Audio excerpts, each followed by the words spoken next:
اللہ کے نام سے شروع جو بڑا مہربان اور نہایت رحم فرمانے والا ہے۔ فیلڈ کو ایکسپلور کرنے کے لیے جو ہمارے ساتھ گیسٹ موجود ہیں وہ ہیں professor Nafees Mankiani sahib, LLM in Islamic personal law, Islamic university Islamabad. سب سے پہلے یہ کہ LLB کیا چیز ہے؟ اس پہ مختلف جگہوں پہ اس کے مختلف نام ہیں، اور پاکستان میں جو سیٹ اپ ہے اس میں LLB سے پہلے BA کو لازمی قرار دیا گیا کرنے کے بعد آپ مقابلے کے سارے امتحانوں کے لیے کوالیفائی کرتے ہیں، اور یہ اٹ سیلف اتنی بڑی جو ہے وہ پریویلیج ہے، آپ اور فیلڈز میں آ کے ایسا نہیں کہہ سکتے۔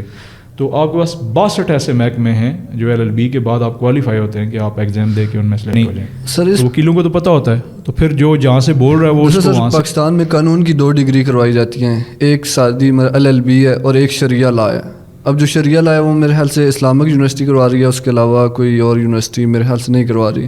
تو اس میں اتنا کمپٹیشن، مطلب اس میں بہت زیادہ کمپٹیشن ہے، کیونکہ ایک تو یونیورسٹی ایک ہے، دوسرا اس کے اور LLB ان دونوں کے اسکوپ میں کیا ڈفرینس ہے؟ فریقین ہوتے ہیں، فریقین ہوتے ہیں، تو ایک تو پتہ حق پر ہوتا ہے، وہ تو 100% حق پر ہے، تو دوسرا جو ہوتا ہے وہ مطلب نہ حق پر ہوتا ہے، وہ مطلب اپنا غیر ضروری جو اپنا حق ہوتا ہے وہ مانگ رہا ہوتا ہے۔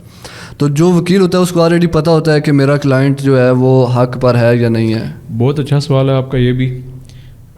من حیث المجموع قومی طور پہ ہم جھوٹے ہیں، اس کو ماننے میں کوئی آر نہیں ہونا چاہیے، اور ہمارا یہ ہے کہ ہم جھوٹ بولیں تو ٹھیک ہے، کوئی ہمارے ساتھ جھوٹ بولے تو ہمیں برا لگتا ہے، پتہ چل جاتا ہے، لیکن آپ نے پیسے کمانے، اور آپ کی سوچ کیا ہوتی ہے، ایک وکیل کی سوچ کیا ہوتی ہے کہ اگر میں جھوٹ بول رہا ہوں تو اس ملک میں کون سا سچا بندہ ہے، سچ کون بول رہا ہے؟ جب ساری اس جو ہے حمام میں ننگے، تو کیوں نہ میں بھی تھوڑا جو ہے وہ اپنے پیسے کما لوں، بچوں کی روزی کما لوں۔ تو یہاں ایمان بکتے ہیں، اور ایمان تو صرف وکالت میں نہیں، ہر جگہ بکتے ہیں۔ میں جسٹیفائی نہیں کر رہا، یہ ایک وکیل کی چوائس ہے، اگر آپ بھی وکیل بنتے، یہ آپ کی چوائس ہے کہ آپ کون سا کیس لیتے ہیں۔ نہیں سر، یہ تو میڈیکل میں بھی ہوتا ہے کہ انہوں نے کنٹریکٹ کیے ہوتے ہیں، بہت سی ایسی سرجری، غیر ضروری سرجری کراتے ہیں، میرے سے خبریں سنیے کہ میں آپ کو بتاؤں کہ میں نے یہ فیلڈ جس میں ہوں ایجوکیشن، یہ سوچ کے بھی جوائن کی تھی کہ یہ پیغمبری پیشہ ہے، انبیاء معلم تھے، رسول اکرم نے فرمایا بعثت معلما، تو تعلیم کے شعبے میں کرپشن نہیں ہوگی، لیکن مجھے آ کے یہاں پتہ چلا کہ یہاں بھی بہت کرپشن ہے،